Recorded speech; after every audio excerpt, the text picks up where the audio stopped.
अस्सलाम वालेकुम स्टूडेंट्स, कैसे आप लोग। नाइन्थ बायोलॉजी में चैप्टर 9 स्टडी कर रहे हैं हम। इससे पिछले लेक्चर के अंदर हमने ट्रांसपोर्ट का इंट्रोडक्शन पढ़ा था और थोड़ा सा ये भी पढ़ा था कि पौधों के अंदर ट्रांसपोर्ट के लिए कौन से टिश्यूज़ होते हैं। हमने स्टडी किया था कि प्लांट के अंदर दो किस्म के टिश्यूज़ होते हैं जो ट्रांसपोर्ट में हेल्प करते हैं, यानी मॉलिक्यूल्स को एक जगह से दूसरी जगह लेके जाते हैं। उन टिश्यूज़ के नेम थे xylem tissue, phloem tissue. Xylem tissue water की और पानी के अंदर जो हलशुदा सॉल्ट्स होते हैं, जो आइन्स होते हैं, जो नमकियात होते हैं, उनको जड़ों से पत्तों तक पहुंचाता है। जबकि फ्लोएम टिश्यू जो है ये फूड को लीव्स से पौधे के तमाम हिस्सों में ट्रांसपोर्ट करता है।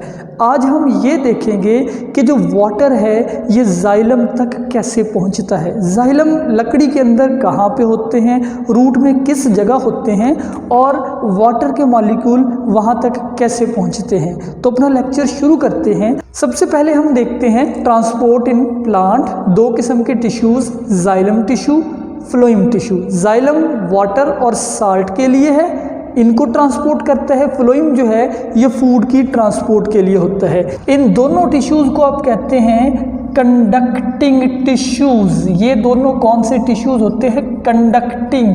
बेटा कंडक्टिंग का मतलब ट्रांसपोर्ट ही होता है, यानी ट्रांसपोर्ट वाली सिस्टम पौधे का जो है वो ये है। अब हम पढ़ते हैं वाटर एंड आइंस अपटेक। थोड़ा सा इंट्रोडक्शन आप पढ़ चुके हैं ट्रांसपोर्ट का। आज आपने ये देखना है कि वाटर जो है वो पौधा एब्जॉर्ब कैसे करता है। सिर्फ आपने अपटेक देखना है कि वाटर के मॉलिक्यूल रूट के अंदर कैसे आते हैं। बाहर मिट्टी में मौजूद है पानी, वो मिट्टी से पौधे की जड़ के अंदर जाइलम तक कैसे पहुंचता है। तो बेटा आपको पता है कि वाटर को एब्जॉर्ब करती है रूट, तो absorbed by root of plant. आप इस टॉपिक पे भी पहले गौर कर लीजिए। वाटर एंड आइन जो है वो पानी के अंदर हलशुदा चीज़ों को कहते हैं। जब एटम पे चार्ज आ जाए उस वक्त उसे आइन कहते हैं। मिसाल के तौर पे पौधे को पोटाशियम की भी ज़रूरत होती है। पानी के अंदर पोटाशियम इस फॉर्म में होता है K+, इसको आप बोलते हो पोटाशियम का आइन। अपटेक का मतलब होता है उनको जज़ब करना, आइंस को और वाटर को पौधा कैसे जज़ब कर पाता है। रूट जो है इनके ज़रिए से डेफिनेटली बच्चे को पता है कि रूट के ज़रिए से ही पानी इन चीज़ों को जज़ब करता है। तो ये रूट के 3 फंक्शन लिखे हैं मैंने पॉइंट बना के। ये तीनों फंक्शन देख लीजिए कि रूट 3 काम करती है। पहला काम रूट का होता है एंकर प्लांट। एंकर का मतलब होता है जकड़ना। रूट पौधे को पकड़ के रखती है।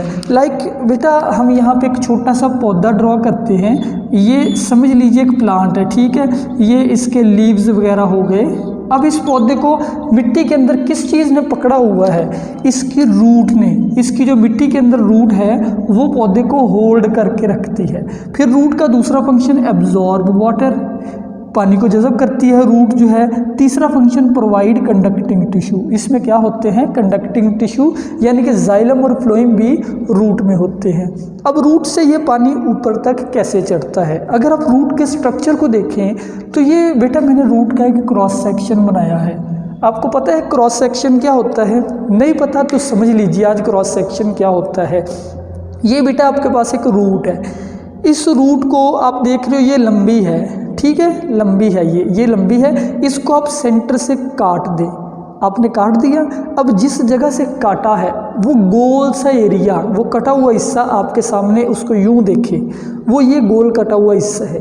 अब इससे आपको नज़र आ रहा है कि इसके बाहर किस तरफ कैसे सेल्स है, इसके मिडल में कैसे सेल है। तो ये मैंने एक रूट का क्रॉस सेक्शन बनाया है। यानी इस क्रॉस सेक्शन का ये मतलब है, ये जो रूट का क्रॉस सेक्शन है ये रूट के सबसे आउटर सेल है, ये उससे अंदर वाले, ये उससे अंदर वाले, उससे अंदर वाले, और ये रूट का मिडल पोर्शन है, ठीक है। ये रूट का मिडल पोर्शन है। तो याद रखिए कि जाइलम और फ्लोएम यानी कि कंडक्टिंग टिश्यू हमेशा रूट के मिड में होते हैं। कहाँ होते हैं? मिड में। तो ये बेटा हमारे पास है एक रूट का क्रॉस सेक्शन ऑफ रूट। मैं यहाँ पे लिख देता हूँ क्रॉस सेक्शन ऑफ रूट। अब इसके अंदर जाइलम कहाँ पे है? जाइलम बेटा ये है, ये सेंटर के अंदर जो आप ब्लैक कलर के सर्कल देख रहे हो ये है जाइलम।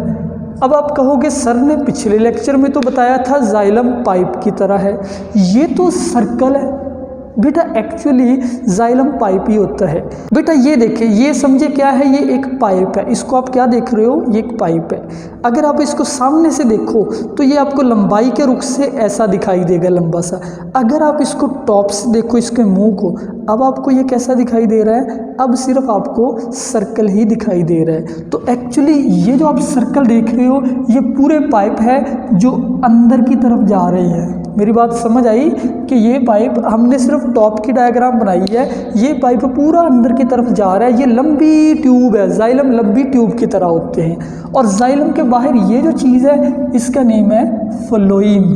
तो यानी कि जाइलम बिल्कुल सेंटर में है, फ्लोएम की नालियाँ, ये भी ट्यूब्स होती है लंबी लंबी, ये उसके साइडों पे है। तो अब इन कंडक्टिंग टिश्यूज़ के बाहर क्या है, ये कंडक्टिंग टिश्यू बिल्कुल सेंटर में है। इनके बाहर ये जो एक सेल्स की आप लेयर देख रहे हो, ये रूट के ये ग्रीन कलर के जो सेल्स हैं, इनका क्या नेम है, इनका नेम है पेरिसाइकल।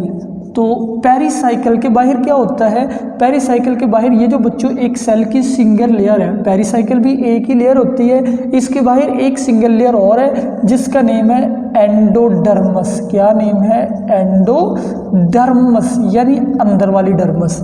एंडोडर्मस की अगर आप बाहर आए तो ये ग्रीन कलर के काफ़ी ज़्यादा सेल हैं, ये कौन से हैं, इनका नेम है कॉर्टेक्स। कॉर्टेक्स के सब बाहर, यानी कि सबसे बाहर, यानी कि ये जो रूट है, इसके सबसे आउटसाइड पे जो सेल्स हैं उनको आप कहते हैं एपिडर्मस। अब ये कौन से सेल है, ये है एपिडर्मस। एपी मीन आउटसाइड, यानी बाहर वाली डर्मस। यानी कि ये दोनों डर्मस हो गई, एक एपिडर्मस, ये एंडोडर्मस, इनके बीच में ये कॉर्टेक्स आ गई। फिर कॉर्टेक्स के अंदर वाली साइड पे पेरिसाइकल, फिर पेरिसाइकल के बाद फ्लोएम और जाइलम। अब आपने वाटर को पहुंचाना कहाँ है, आपने वाटर को बाहर से जज़ब करके जाइलम तक लेके आना है। हम देखते हैं कैसे, लेकिन एक बात ये भी याद रखें कि ये जो एपिडर्मस के सेल होते हैं ना, ये इस तरीके से कई दफ़ा बाहर की तरफ एक्सटेंशन बनाते हैं। उन एक्सटेंशन को आप कहते हैं रूट हेयर्स। तो यहाँ पे रूट हेयर्स भी मौजूद होते हैं। रूट हेयर्स का ये फ़ायदा है कि लाइक आप यहाँ पे एक जड़ ड्रॉ करें, एक रूट ड्रॉ करें, इस रूट के ऊपर ये जो छोटे छोटे हेयर लाइक स्ट्रक्चर है, इनको आप बोलते हो रूट हेयर। रूट हेयर्स मिट्टी के अंदर दूर दूर तक फैले होते हैं, ये काफ़ी ज़्यादा वाटर को एब्जॉर्ब कर सकते हैं। तो ये बेटा क्रॉस सेक्शन था, ये मैंने एक छोटा सा सेक्शन बनाया है रूट का, यानी यही अगेन आपके पास रूट है, ये उसके सेल्स की कुछ लेयर है, ये सबसे बाहर वाली सेल्स की लेयर है। सबसे बाहर वाली सेल्स की लेयर कौन सी होती है, एपिडर्मस। उसके बाद बेटा ये कॉर्टेक्स के सेल है, फिर ये बेटा एंडोडर्मस के सेल है, फिर ये बेटा पेरिसाइकल के सेल है, ठीक है, पेरिसाइकल। और ये आपके पास है जाइलम। हम देखते हैं कि पानी जाइलम तक कैसे आता है। फर्स्ट ऑफ ऑल ये एपिडर्मस के सेल जो है, इसकी सेल वॉल बाहर की तरफ आके ये स्ट्रक्चर बना रही है जिसको कहते हैं रूट हेयर। ये रूट हेयर कहाँ मौजूद है, मिट्टी के अंदर, यानी कि यहाँ पे बेटा सॉइल के पार्टिकल मौजूद है। इर्द गिर्द यहाँ पे क्या है, सॉइल के पार्टिकल। और इसी सॉइल के पार्टिकल के अंदर मौजूद होते हैं वाटर के पार्टिकल भी, वाटर के मॉलिक्यूल भी। अब ये समझ लीजिए वाटर के मॉलिक्यूल हैं, कहाँ मौजूद है, मिट्टी के अंदर। तो ये वाटर सबसे पहले रूट हेयर के ज़रिए से एंटर होता है एपिडर्मस के सेल्स में। कहाँ एंटर होता है, एपिडर्मस में। क्यों एंटर होता है एपिडर्मस के सेल्स में, मैं बता देता हूँ। क्योंकि ये जो सेल है, सेल के अंदर सॉल्ट होते हैं ज़्यादा, बाहर के पानी में कम है। तो बेटा आपको एक चीज़ याद है, अगर हम यहाँ पे दो सेल बनाएं, ये एक सेल हो गया, एक सेल बेटा ये हो गया, इस सेल के अंदर सॉल्ट जो है वो लेस सॉल्ट है, इसमें हाई सॉल्ट है। एक सेल में ज़्यादा सॉल्ट है, एक में कम। अब क्या होगा, वाटर हमेशा किधर जाएगा, जिस सेल में ज़्यादा सॉल्ट है। इस फिनोमिने को आप कहते हैं ऑस्मोसिस। ऑस्मोसिस क्या होता है, वाटर के मॉलिक्यूल खुद ब खुद एक लेस कंसंट्रेटेड सॉल्यूशन से हाई कंसंट्रेटेड की तरफ जाते हैं। या आप ये भी कह सकते हैं वाटर के मॉलिक्यूल एक हाइपोटोनिक सॉल्यूशन से हाइपरटोनिक की तरफ जाते हैं। आपको याद होगा हाइपरटोनिक गाढ़े सॉल्यूशन को कहते हैं जिसमें ज़्यादा साल्ट हो, और ये पतले को कहते हैं, इस मूवमेंट को कहते हैं ऑस्मोसिस। अब बाहर जो है वो वाटर है, अंदर फ्रूट के सेल में ज़ाहिर बात है कुछ साल्ट भी होंगे, तो ऑटोमेटिकली क्या होगा, वाटर के मॉलिक्यूल सेल के अंदर आ जाएंगे। किस में? सेल में आ गए। अब इस सेल के अंदर का सॉल्यूशन क्या हो गया? पतला। इस सेल के अंदर का सॉल्यूशन गाढ़ा है, तो वाटर के मॉलिक्यूल ऑटोमेटिकली किधर चले जाएंगे? अगले सेल में। अब अगले सेल का सॉल्यूशन पानी आने से पतला हो गया, वाटर क्रॉस करके नेक्स्ट सेल में चला जाएगा, फिर इसी तरीके से उससे नेक्स्ट सेल में चला जाएगा, और यूं वाटर के मॉलिक्यूल पहुंच जाते हैं जाइलम तक। एक दफ़ा जाइलम में आ गए तो जाइलम फिर एक ऐसी मोटर का नाम है, ये मोटर पानी को ऊपर खींच देगी, पत्तों तक ले जाएगी। तो बच्चों ये है वाटर का फ्लो। लेकिन याद रखें कि वाटर यहाँ से डिफ्यूजन के ज़रिए भी अंदर जा सकता है, ऑस्मोसिस के ज़रिए से भी, एंड इवन एक्टिव ट्रांसपोर्ट से भी वाटर अंदर जाता है। एक्टिव ट्रांसपोर्ट क्या होता है कि अंदर अगर पहले ही वाटर ज़्यादा हो फिर भी जा सकता है, और सॉल्ट को भी ऐसे ही जज़ब किया जाता है। जो पानी के अंदर हलशुदा सॉल्ट होते हैं उनको या तो एक्टिव ट्रांसपोर्ट से या डिफ्यूजन से जज़ब किया जाता है, और यूँ एक सेल से होते हुए दूसरे सेल से जाइलम तक पहुँचाया जाता है, फिर जाइलम उनको ऊपर खींच लेता है। अब बेटा यहाँ पे दो तरीके उसने हमारी बुक में मेंशन किए हैं वाटर के मिट्टी से जाइलम तक जाने के, वो दोनों तरीके सुन लीजिए। ये समझ लीजिए पौधे के दो सेल हैं, समझ लीजिए ये एपिडर्मस का सेल है, ये कॉर्टेक्स का सेल है। एपिडर्मस और कॉर्टेक्स के सेल, आपको पता है पौधे के सेल के बाहर सबसे बाहर क्या होता है? Cell wall.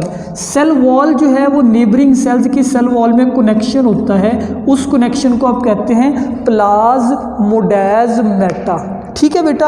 और फिर सेल के अंदर क्या होती है? सेल की मेम्ब्रेन। अब हमने ये सेल बना लिया, ये इस सेल की फर्ज कर ले सेल के अंदर मेम्ब्रेन है, सेल मेम्ब्रेन हर सेल में होती है, ये इस सेल की मेम्ब्रेन है। ठीक हो गया, सेल की मेम्ब्रेन।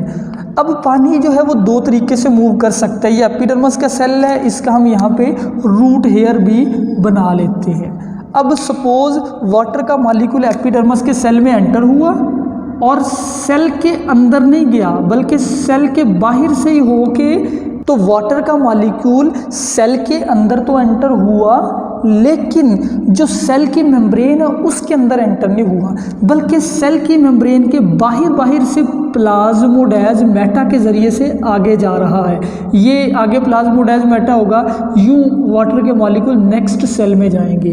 तो यानी कि यहाँ से जो वाटर का फ्लो है वो यूं भी हो सकता है कि लाइक हम यहाँ से देखते हैं, यहाँ से वाटर जो है ये सेल्स के अंदर तो जा रहा है लेकिन मेम्ब्रेन में नहीं जा रहा, बल्कि बाहर से मेम्ब्रेन के जो है वो आगे बढ़ता जा रहा है।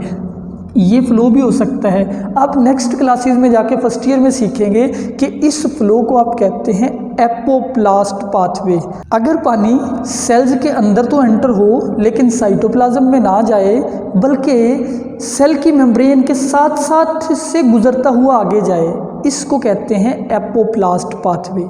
अगर वाटर के मॉलिक्यूल का दूसरा पाथवे एक और हो सकता है कि वाटर के मॉलिक्यूल एंटर हुए यहाँ से रूट हेयर के ज़रिए से और सेल के अंदर से यानी साइटोप्लाज्म में से गुजरता हुआ आगे जा रहा है, इसको कहते होते हैं सिम्प्लास्ट पाथवे।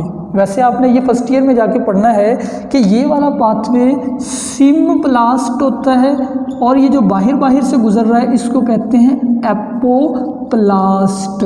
तो दो तरीके से पानी गुजरता है, या तो सेल्स के अंदर से ये सिम्प्लास्ट है, या सेल के आउटसाइड से होता हुआ ये एपोप्लास्ट है।